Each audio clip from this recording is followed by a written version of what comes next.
Pak Kiai, apa hukumnya jika seorang melakukan kecurangan dalam tes mencari kerja? Kemudian ia masuk tapi karena curang tersebut. Dan Contoh curangnya gimana? seperti dia menyogok si petugas yang menerima tes. Dan apa hukumnya gaji orang tersebut? Gimana bekerja dengan menyogok waktu daftar, intinya begitu ya. Itu di dalam hadis Nabi Muhammad SAW disebut ar-rashi wal murtashi finnar.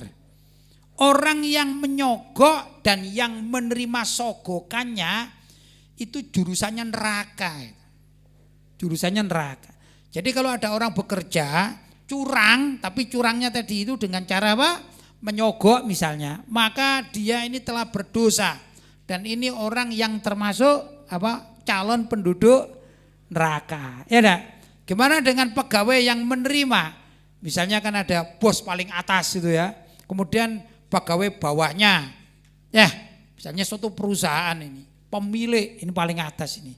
Tapi di situ ada direktur. Direktur kan bukan pemilik. Ya. Kadang juga ada yang merangkap pemilik sekaligus direktur. Tapi yang kita gambarkan adalah pemilik saham.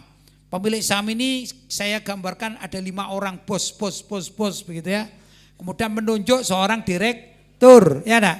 Nah, gimana kalau direkturnya ini tiba-tiba menerima uang sogokan, kan begitu ya? Dari salah satu calon pekerja. Sudah terima. Berapa nyogoknya? Misalnya 15 juta, itu ya.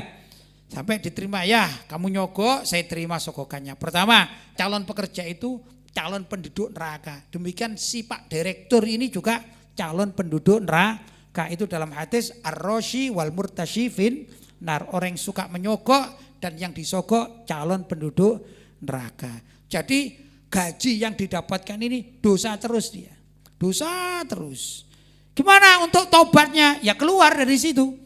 Cari pekerjaan yang tidak menyogok, begitu. Karena kalau dia tetap mempertahankan di situ dengan menikmati fasilitas sogokan atau hasil sogokan tadi, maka berentetan dia. Berentetan terus, dosanya ya sudah, makan seterusnya. Setiap dapat gaji dia berdosa. Itu hukum bagi orang yang suka menyogok. Naudzubillah min dzalik. Kamu mau tobat gimana? Tobat pindah keluar dari pabrik tersebut. Ya. Bekerja dengan yang baik, bahkan bekerja yang ala kadarnya, misalnya jualan bakso dengan rombong misalnya, tidak masalah, yang penting itu halal, itu jauh lebih baik daripada mendapatkan gaji yang besar hasil dari sogokan tadi, ya enggak? Bukan asli dia diterima, begitu kalau masalah sogokan, ar-rashi wal murtashi finnar. Bisa tobat asalkan dia benar-benar keluar dari lingkungan dan yang dia mencari maisha dengan cara yang tidak halal, dengan cara yang curang tadi itu, dia pindah ke tempat yang lain. Boleh juga dia pindah ke pabrik yang lain asalkan tatkala daftar pertama tanpa menyogok, begitu. Jelas? Baik.